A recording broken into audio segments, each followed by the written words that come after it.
There is no God and we're all gonna die. There is no God and we're all gonna die. There is no God and we're all gonna die. There is no God, there's just you and I.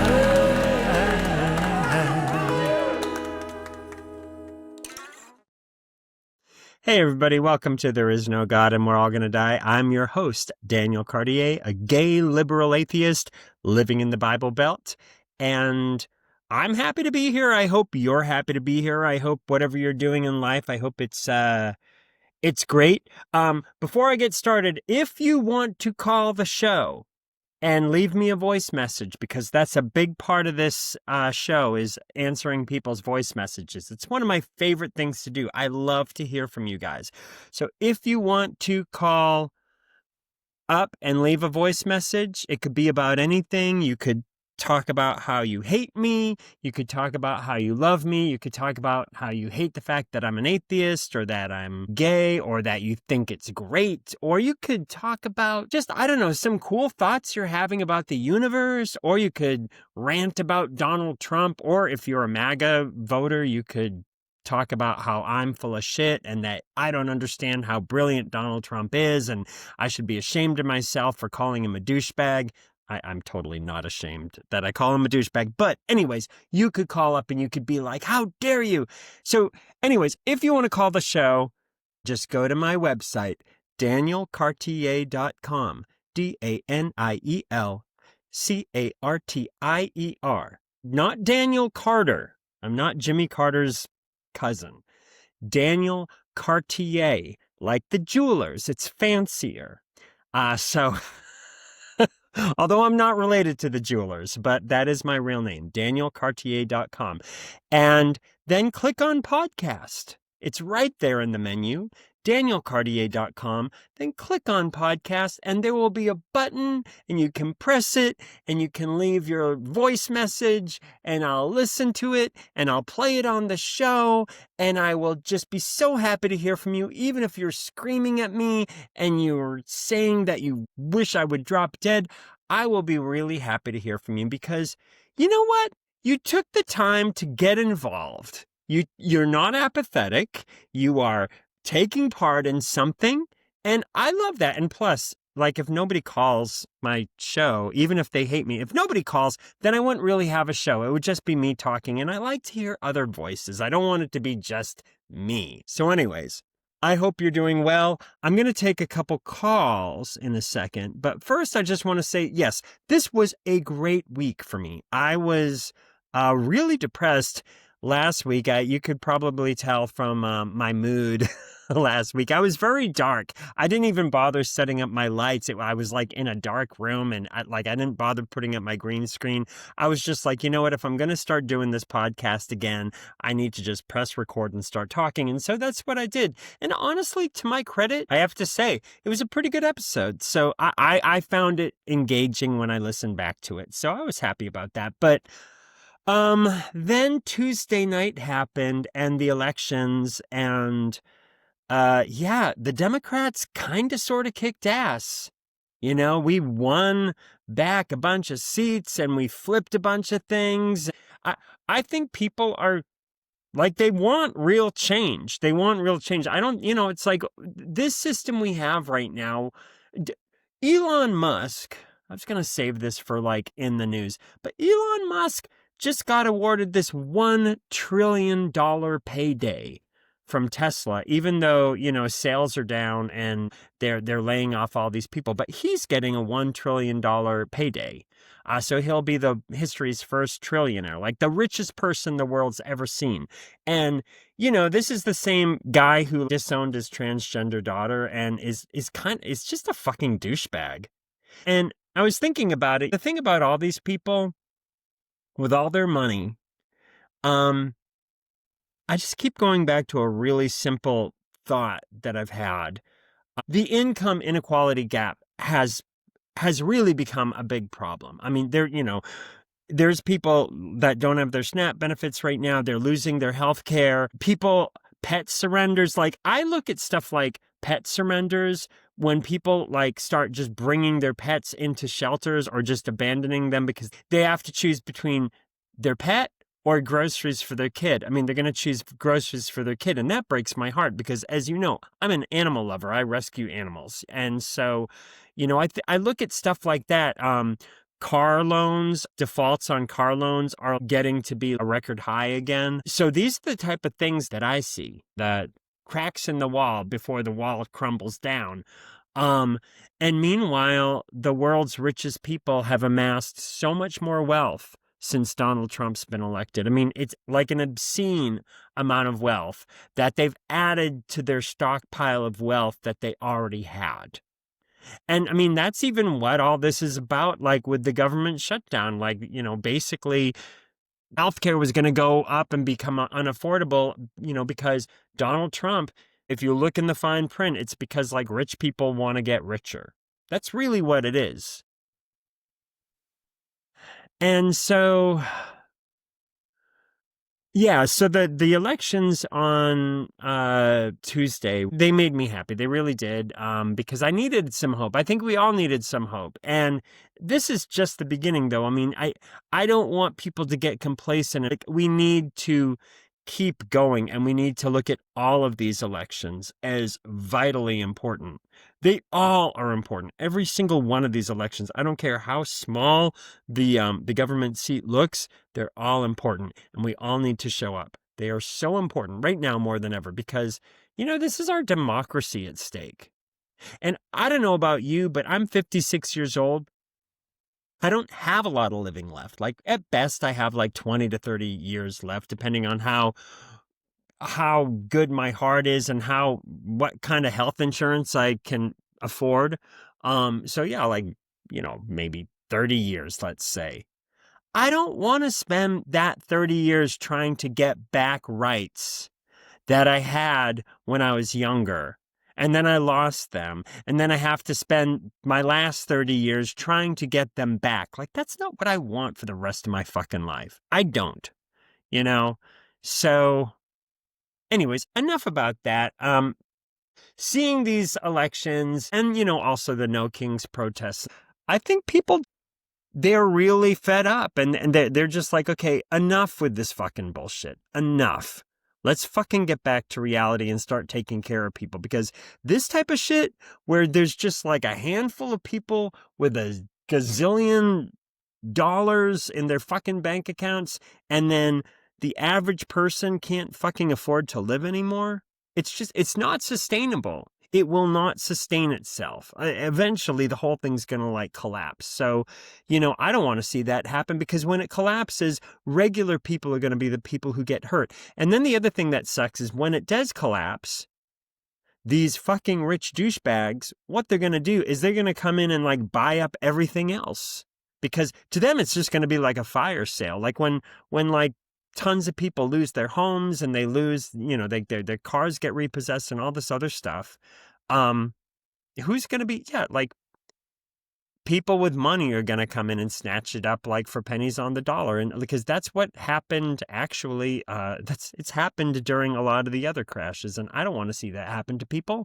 And so, man, this is not the type of stuff I wanted to talk about. I kind of see, this is the problem with me doing this podcast, is my brain never stops. It really doesn't, you guys. Like, it just keeps going and going and going. And so I'll start talking about one thing and then like it'll remind me of something else. And then before you know it, like I start talking about, like, I don't know, like cookies. But by the time I'm done, I'm talking about, I don't know, like Nazi Germany or something. I don't, it's just my brain just keeps going and going. Anyways, I'm going to take some calls. Again, you can go to danielcartier.com and then click on podcast and you can leave me a voice message. And then you could be on the show. But let's see who called. Let's listen to some voicemails. Oh, yeah. That wasn't very good.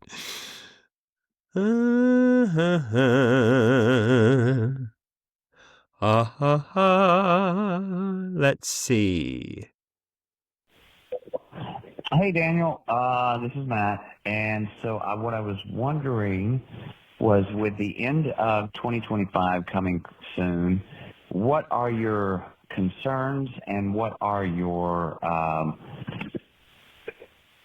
looking most forward to for 2026? Love to hear what you have to say. Bye.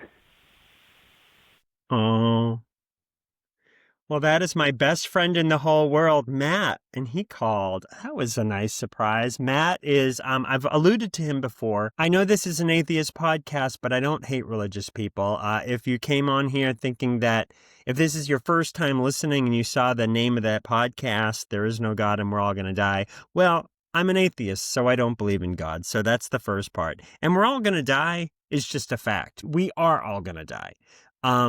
But I don't hate religious people. I'm not doing this podcast to change anybody's religious views. I don't have time for that. I already have enough stuff that I'm doing in my life. Like, if you listen to this podcast and you decide that you don't want to believe in God anymore, that's your business. Like, I'm not going to take responsibility for it because I'm not that powerful. This is just me sharing my views. So anyways, back to what I was saying. That is my best friend, Matt. He's one of the best friends I've ever had in my life. I talk to him every day. He's the guy I call on the phone when I'm walking my dogs and I'm like, hey girl, what's going on? He is a devout Christian. He is loves his Jesus, and he's a deacon at his church, and I'm very proud of him. I even went to the little ceremony that they had when they, I don't know, is it called deaconize? When they deaconized him, or I don't know what you call it, when they made him a deacon. And I was really proud of him. Even though I don't believe in any of it, I still, like, everybody at his church was really nice. It's a very liberal church. So yeah, anyways, that's my best friend, Matt. And it's always nice to hear from him. So yeah, well, Matt, that's a great question. What is my hopes? What are my fears for 2026? And what are my hopes? Well, my fears are that all the horrible things that have been happening up until now, like, with Trump being just so fucking deranged, that they're just going to get worse and worse and worse. Like, that's my fear. I think that's everybody's fears. But then my hopes is that what happened on Tuesday night, where we saw this real, like, promising thing of, like, people showing up in, like, record numbers to some of these, like, elections that normally wouldn't have a lot of people showing up at them. A lot of times, like, these, like, midterm or, like, these, like, special elections, they don't get a lot of traction. But people actually are starting to show up at them, like, much more, because they're seeing how important it is. And so my hope is that energy will continue. It can't be a fad. It can't be like the Macarena or a friggin' Pet Rocks or, the Spice Girls. It has to be like something that people want to continue to do and grow and cultivate and cultivate that passion for changing this broken system. We can't fucking have it be the way it is. Like, we need to elect new people. We need to bring people in who have progressive ideas. Yeah, so that's what I'm hoping. I'm hoping that we see more of that in 2026. And on a personal level, I'm hoping that I get a little better about managing my time. That's my personal thing. Like, I do way too much with my life, and I'm seeing that. Like, so I'm doing this podcast, and then I'm work like a zillion hours, and then I'm doing art, and I'm doing music, and there's so many other projects that I want to do. I've started writing a couple books, and I mean, it's all good stuff, but I would like to get a little bit more focused. I've started kind of losing the plot as to who Daniel is. Like, I feel like I've put my feelers out into a lot of different areas, and I'm trying to see, like, what the plot of this movie is that I'm living, like who is Daniel actually? Like, is he like the angry atheist, or is he like this sensitive singer-songwriter, or is he this wacky artist guy, or is he like this, I don't know, maybe I'm all those things. But I'm trying to find a way to take all those things and make them make sense to the rest of the world. Because right now, I think it's just been confusing to people. Anyways, so I'm excited, I guess, to get a little bit more clarity in what I'm trying to do with my life. So, yeah. Anyways, it's awesome to hear from you, and you know I love you, and I had so much fun handing out candy at your house on Halloween. That was what we did. We all went over Matt's, and Matt has like one of those Halloween houses where like literally hundreds of kids, because just the way the street is, it's one of those streets where it's safe to run up and down the sidewalks. And so the whole street like has houses with tons of decorations. And so we were out there, and man, it was like there was like a line of kids. Like it was kind of like working at the mall or something. Like there was just kids, like, and they just kept coming and coming and coming. And yeah, so that was really nice. It was really nice to be out there handing candy to kids. And I don't know, it kind of made me miss trick-or-treating. Anyways, what are you gonna do? All right. Who else called?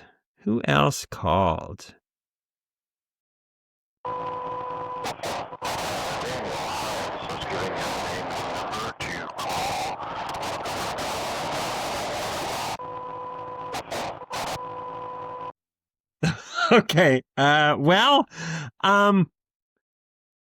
dude, I don't know who you are, but I think I think that you probably didn't have a good connection when you called. Whoever that was, you may want to call back. Because I have no idea what that was. That was just a bunch of like static.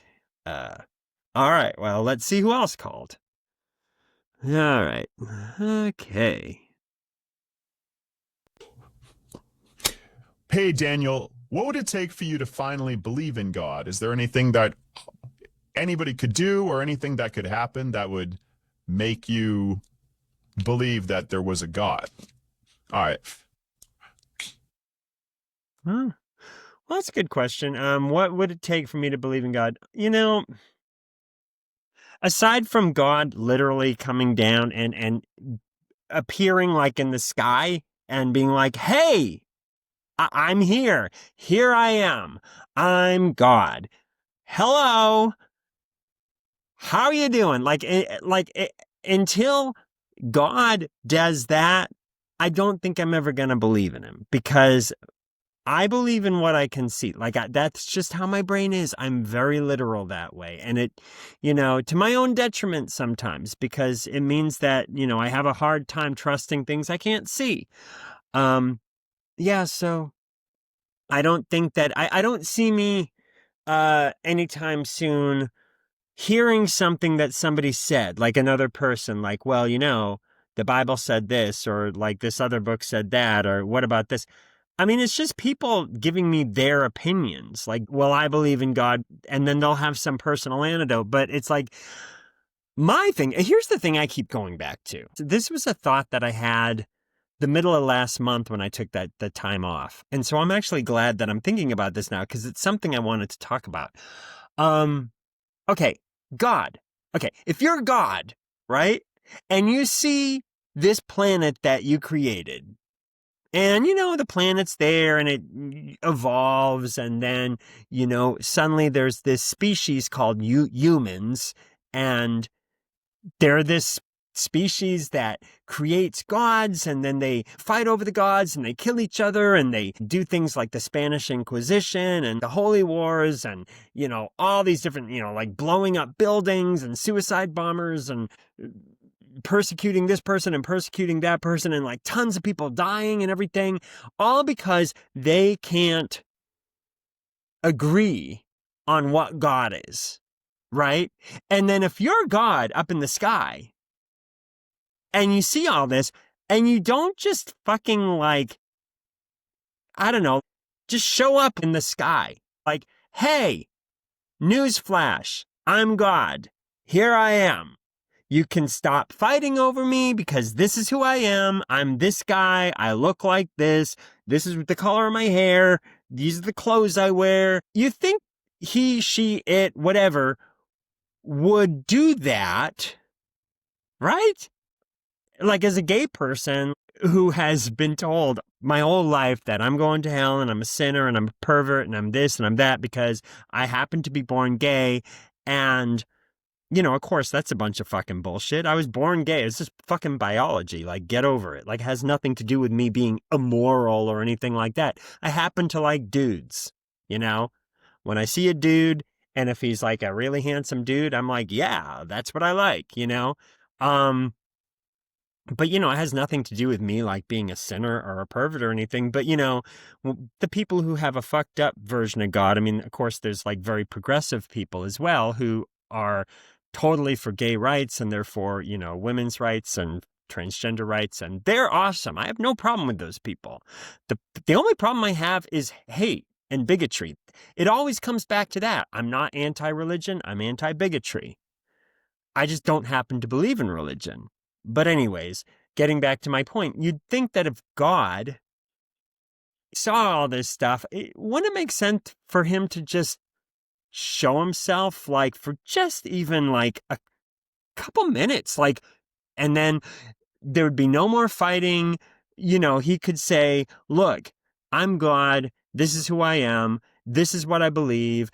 All the people thinking this, you're fucking crazy. I never said, hate the homosexual, or I never said, women couldn't control their bodies. I never said transgender people were evil, or I never said that interracial people couldn't marry. Like, I never said any of that. They could just set the record straight and then we could get on with it, And then, there'd be no more religious fighting because everybody would see it. This is God.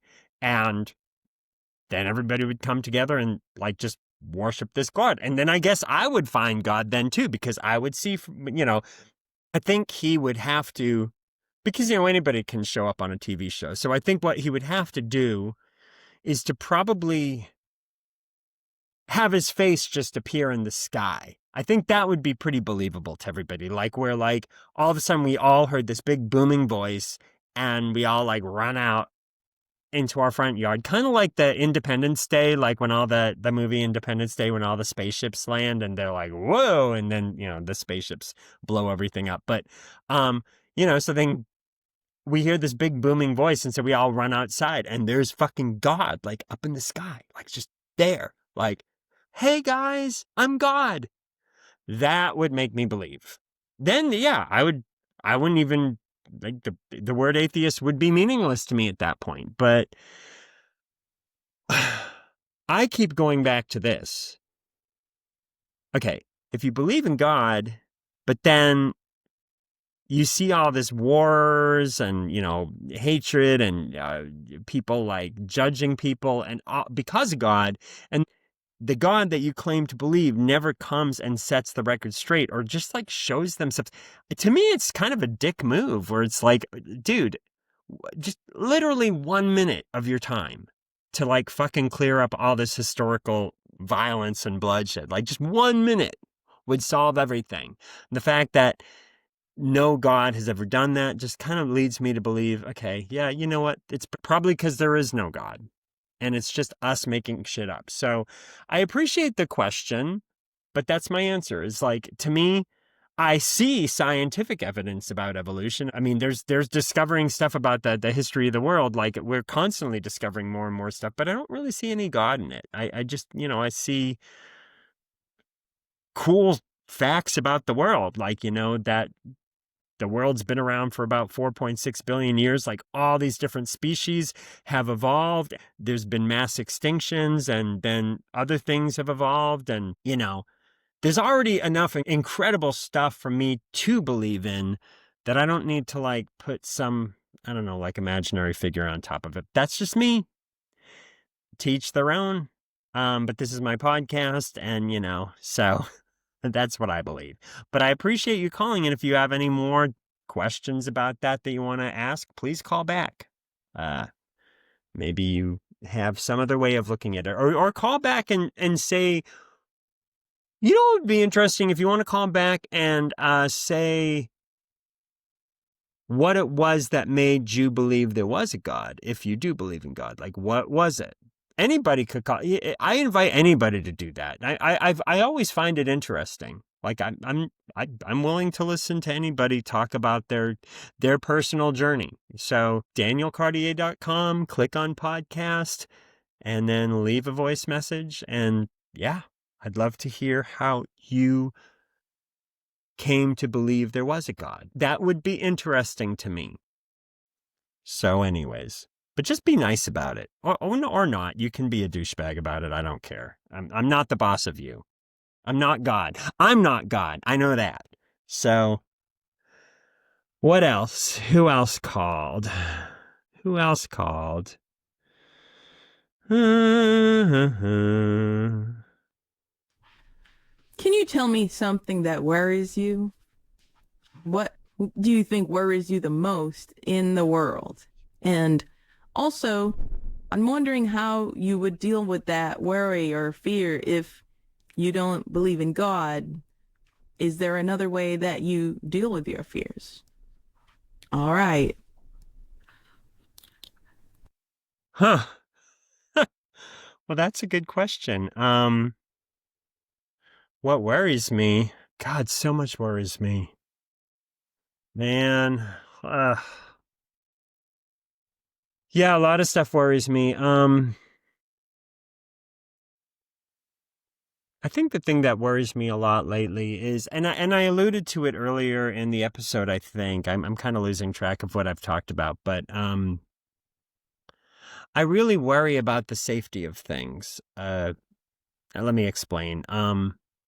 I've always wanted to protect everything. Like I've had this thing in my I have this thing where it's like, ever since I was a little kid, like I've always wanted to like make sure everything was safe and nothing got hurt. So like if I see like an animal, just like a animal out in the wilderness, whether it's a deer or a cat or a dog that for some reason somebody's letting run around loose, my first thing is worrying that they're going to get hit by a car. Like that I am kind of obsessed with animals getting hit by cars. Like it scares me because I love animals so much, and I hate the thought that when they get hit by a car, like they might suffer, and I hate suffering. I really hate suffering. Suffering is, it's one thing if like something dies really quick and it doesn't really feel much pain. If death is sudden and quick, like, okay, that still sucks because you're dead, but at least you didn't suffer. And so when I see animals like running all around,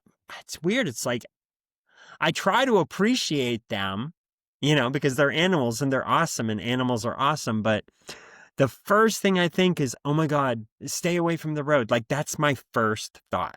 And I'm trying to get better about not focusing on that first, because the first thing I should be thinking is, oh my God, look at that beautiful animal. I shouldn't be like worried about like their safety, like immediately. So I don't know. I worry about that. And then I also worry about what I alluded to earlier, the whole thing about people running out of money and the implications of that. I think about people who are already struggling. And I know a lot of people here in Tennessee. Like here in Tennessee, where I live, there's a lot of paycheck to paycheck. So many people I know, they're living paycheck to paycheck. And I see how they have to make these decisions every day about like, well, I could, buy groceries, or I could pay this bill, or I could pay this bill, or I could deal with this tooth that is hurting, or I could just not deal with the tooth and I could just have it pulled, and then I have one less tooth in my head, and then that means that I can afford to buy groceries. And so I see people doing this mental gymnastics about just basic necessities. And so then, when like things like that, what's going on right now with SNAP benefits and with people really being scared about, that people are very scared around here where I live about their healthcare going up or losing their healthcare altogether because they just can't afford the premiums when they go up. So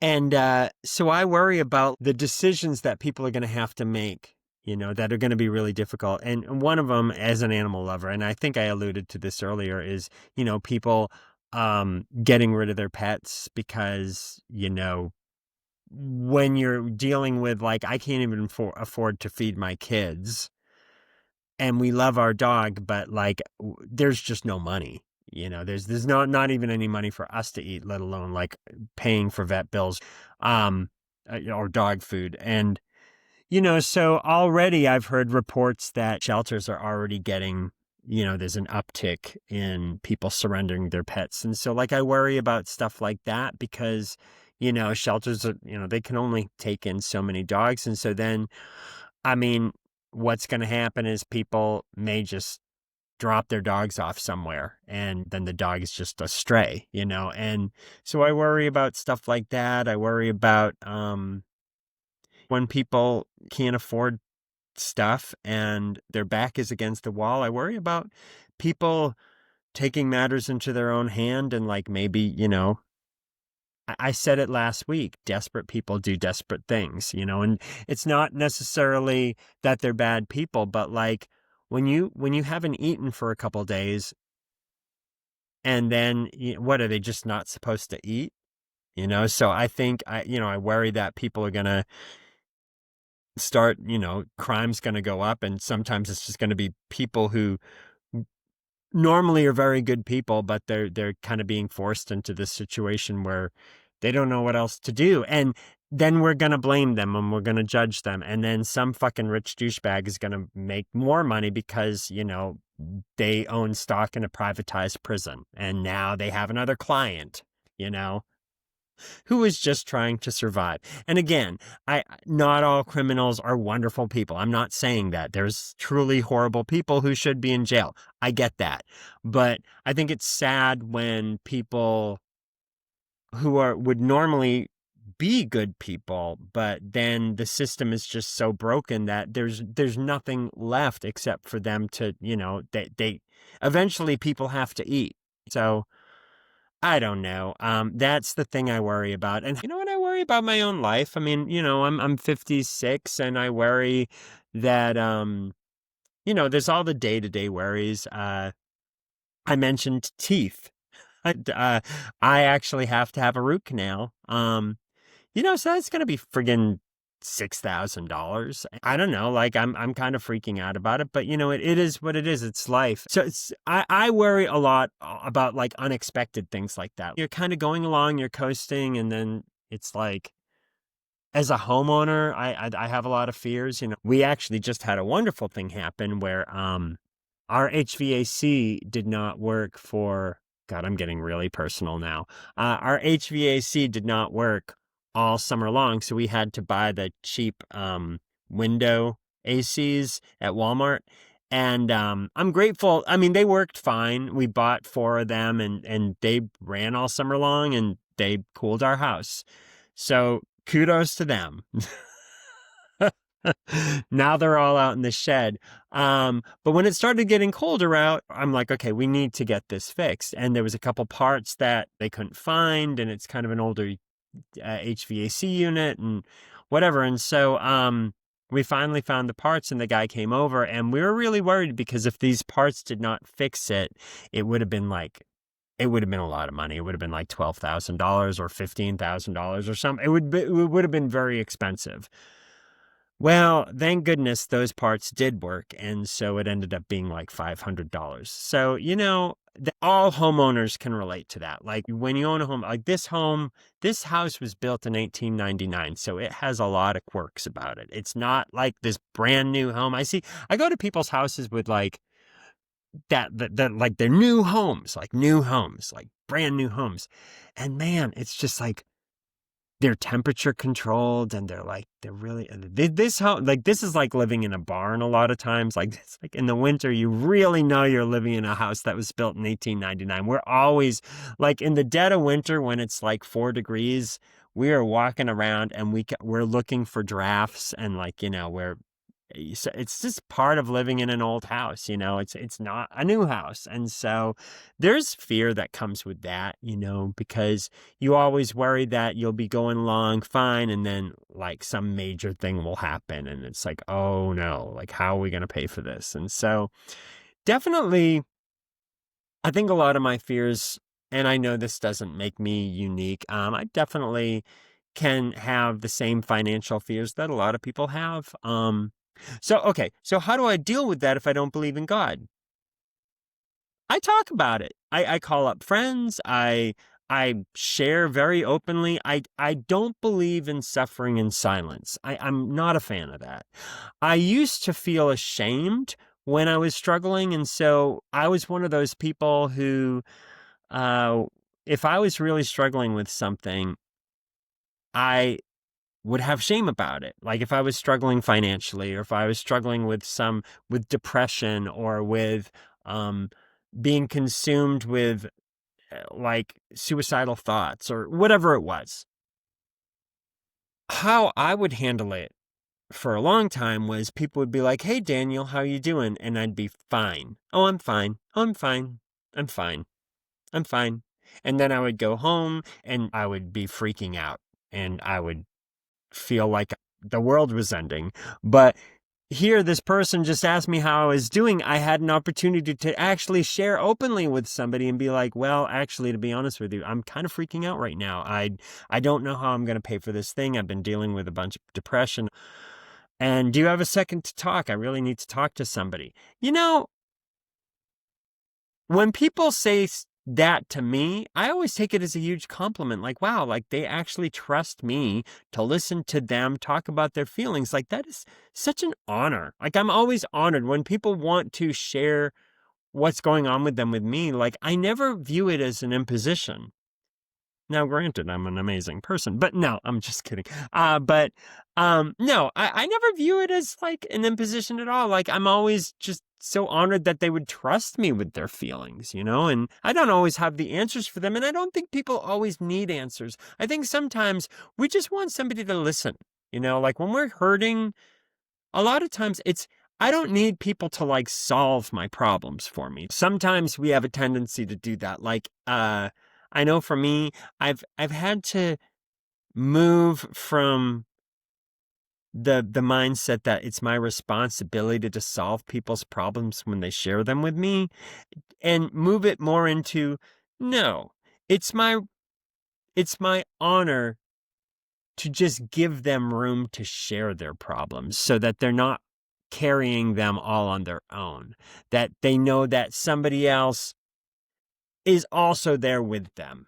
So they're not just, and if I can offer insight, of course I'm going to offer insight. But sometimes, we don't have anything. But, it still helps to get it out in the open. I learned that from going to my, I can't say the name of the organization, but I do belong to an anonymous organization that helps me stay sober. I won't say what it is because it's anonymous, but I got to tell you, there's been so many times that I wanted to fucking drink. I'm an alcoholic. Like, I'm a hardcore alcoholic. Now, granted, I've been sober now for almost 7 years, and I'm very grateful for that. But it took decades for me to get those 7 years. I had so many attempts. I mean, I don't even know how many times I tried to get sober. Like, literally, like maybe 100 times. And I kept relapsing and kept relapsing and kept relapsing. And then, there was suicide attempts and like all this other stuff, and, blackouts and crawling around on the floor, throwing up and all this other stuff, and breaking people's hearts. And I'm grateful that that's not my life today. And, for the past 7 years, I've learned a lot about myself. And I think one of the things that I've learned is that everybody's struggling. I don't care who you are. Everybody in the world struggles. We all struggle. My job as just a member of the human race is, can I be the love that I want to see in the world today? Can I be the space that somebody can come to and share what's bothering them? So I guess that's my other caveat to your question is like, well, if I don't believe in God, like, how do I deal with my fears? By getting outside myself and listening to what's going on with other people. Nothing will help me more. Like, if I'm really in my own depression and in my own craziness and crazy fucked up thinking, to have somebody else come and be like, "Hey, Do you have time to talk? And listen to what they're going through. It puts things in perspective for me. The other thing that really helps is I focus on my smallness. I love to focus on my smallness. I meditate quite a bit. And when I meditate, one of the main things that I meditate on is how small and insignificant I actually am. And now that may sound like I'm dissing myself, but I'm not. Yeah, I'm just one person out of 8 billion people. My life really is not that fucking important. I'm grateful to be here, and I think I'm a cool guy. I love myself today, and I think we all should love ourselves. And if we don't, then that's the thing we need to work on first, is learning how to love ourselves. Because what a tragedy to be here and just get our one shot at existence. And of course, for me, I'm an atheist, so I believe this is it. This is the only time I will ever get to experience consciousness.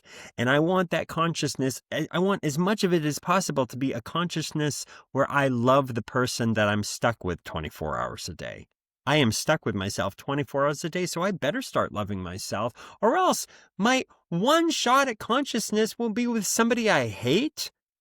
Fuck that. No, I want to be spending my life with somebody I love. So that means I need to love myself first and foremost.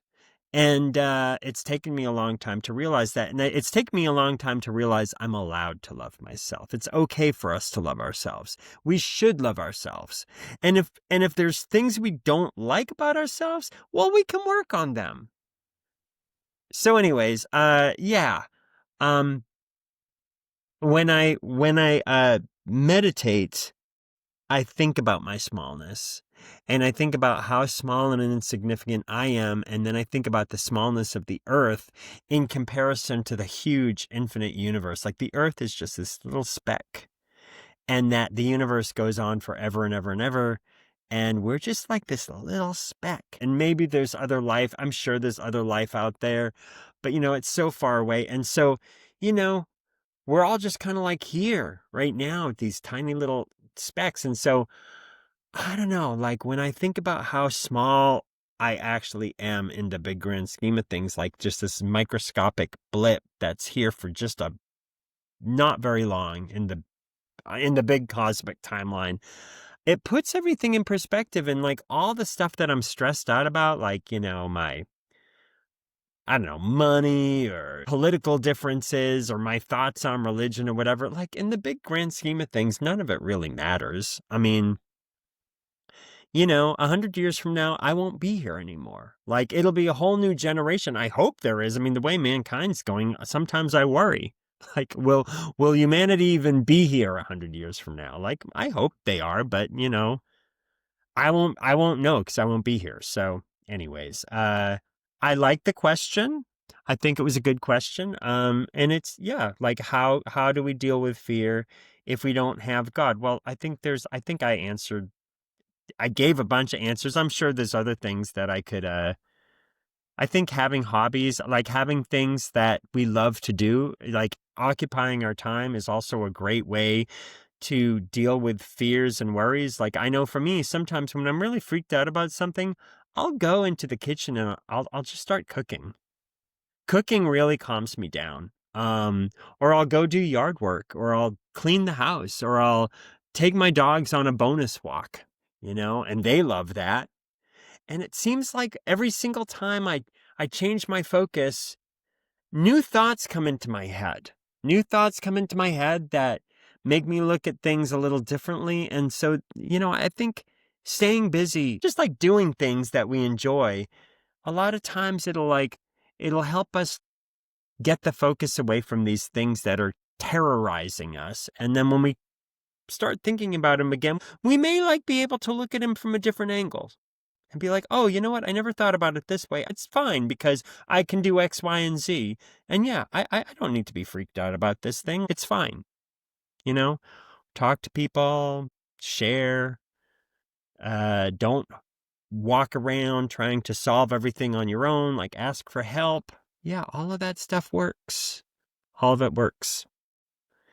Anyways, I had all this stuff. I had news stories, but I've already talked for 52 minutes. So I guess I'm just going to keep taking questions. Why not? Take Mark. Oh, and you want to know what? You want to know what? Oh, Lord have mercy. Look who it is.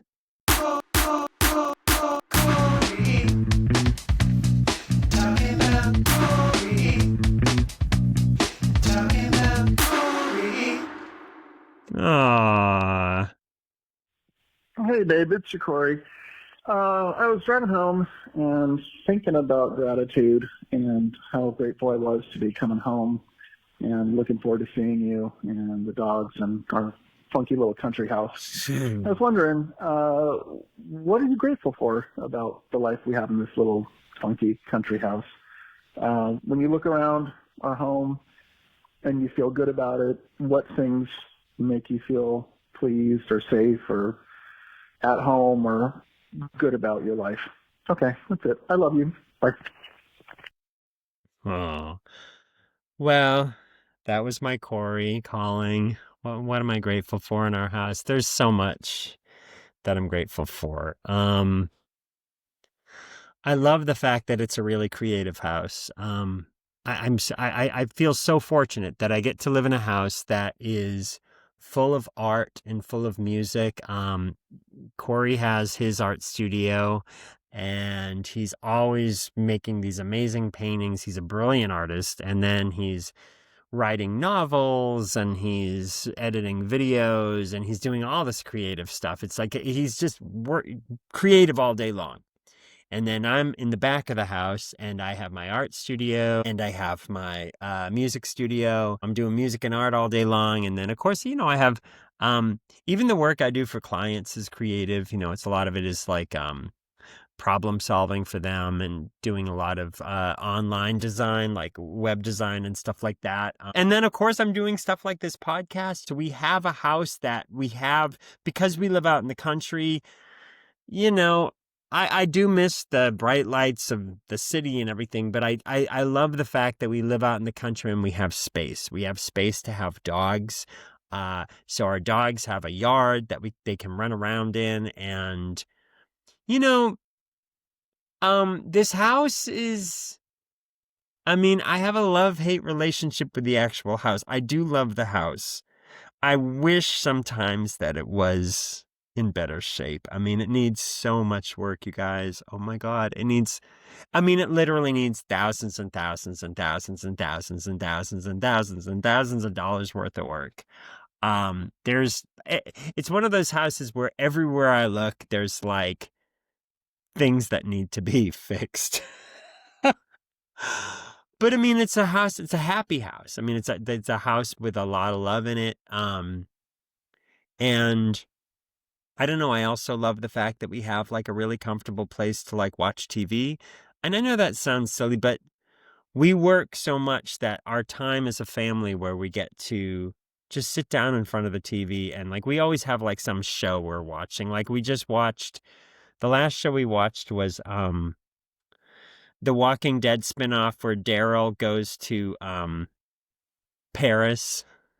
I'm making it sound like Beverly Hills 90210, where Daryl goes to Paris, but of course in the apocalypse. And then Carol, if you know The Walking Dead, Carol's one of my favorite characters, but she goes over and tries to rescue him and everything. And so like we basically we're calling it Daryl and Carol's Comedy Hour, but yeah, so I will like pick a show and like that, and then we'll watch it. And so every night we'll watch a different episode, and I'll make us food, and I love to cook, and so we have a really great kitchen actually, and so I love that. Yeah, someday I would like to live closer to things, but right now we live kind of out in the middle of nowhere. We live in this little town that you have to drive through a bunch of woods to get to it. And so the road to our town is just like these windy wooded roads with like deer running across and stuff. And it's so like when it gets to be the winter, I don't want to go anywhere because I'm so paranoid about hitting animals that I kind of just want to like stay in one place. So that's something I'm trying to work through. But yeah, I do love our little house. And so thanks for calling and reminding me that I have a lot of gratitude for this house. And yeah, this house is the longest house I've lived in my adult life. I lived like a nomad for a long time. I actually did the math.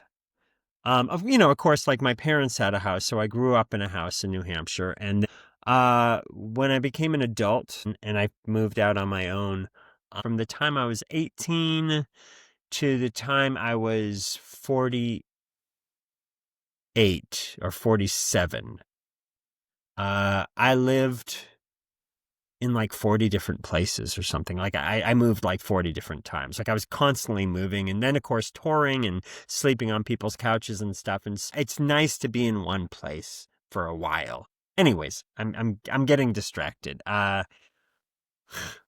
It's lovely to hear from you, honey. And let's see who else called. Hey, Daniel. It's Reuben from Dixon, Tennessee. Oh, again. What's your favorite breakfast cereal? That's my last call, and it's Reuben asking what my favorite breakfast cereal is. Ah, Reuben, you're calling up every week with these wacky questions. Last week, you called up and asked me what the last meal I would ever eat would be if the world was ending. So what's my favorite breakfast cereal? I'm gonna give you a really boring answer. Oatmeal. I like oatmeal. And here's the thing. I like oatmeal and I eat it uncooked. Like, what's it called? Muesli or something? Like, I'll just put some oats, like some oats. Regular old oats, like the rolled oats. Not the quick oats, but the rolled oats. I will put those in a bowl. And I'll put some frozen blueberries on top of them. And then maybe, like, sometimes I'll put some other stuff. I like stuff. I like complicated, like, I like bowls with, like, lots of stuff. So, like, maybe if I have some dried mango, I'll cut up some dried mango and I'll put it in there. But basically, the base of it is just, like, raw oatmeal. Like, it's just oats that haven't been cooked or anything. Like, they're just rolled oats. I get them actually from we have a Mennonite market, like, the Mennonites, they have a market and they actually have their oats. So I buy their oats. And they're lovely people. They really are. See, so I don't hate religious people. I love the Mennonites. Like, they're great. They have all this great stuff at their little store. And we go in there all the time. And one of them just had a baby and she's a sweetheart. Anyways, yeah, so I don't hate religious people. Anyways, I'm getting distracted again.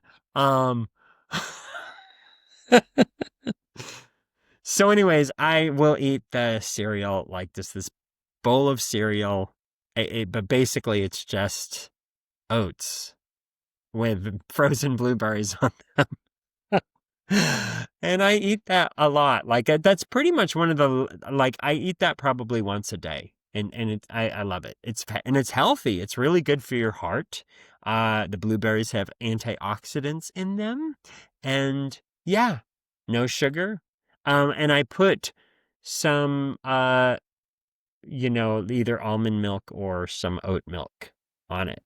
And so, because I don't do regular milk, I grew up drinking regular milk. And then when I tried to drink it again, and now it just tastes like syrup to me. It's like so heavy tasting to me. So I do all the other type of milks, like the milk substitutes. So anyways, you guys, I think that's it. I mean, I had all this other stuff I was going to talk about. Look, like, I'll even prove it. Like, I had notes. I had all this other stuff. I was going to talk about Kim Davis bringing her fucking stupid lawsuit to the Supreme Court. I was going to talk about all these Republicans who are kissing Donald Trump's ass. I was going to talk about the elections. I was going to talk about the White House website. But you know what? You've heard enough. I've just been blabbing now for how long? Okay, you guys, I've been talking for an hour and 3 minutes. I think that's quite enough. I think we get the point. I have a bunch of thoughts. Yada yada bing bang. I will be back next week. Please call up and leave me a voice message because I want to hear from you. I want to hear what you think. of life, of me, of your own life, of the universe, of religion, politics, art, music, whatever, leave me a voice message. Again, danielcartier.com, DanielCartier.com. And then just click on podcast. It's right there in the menu.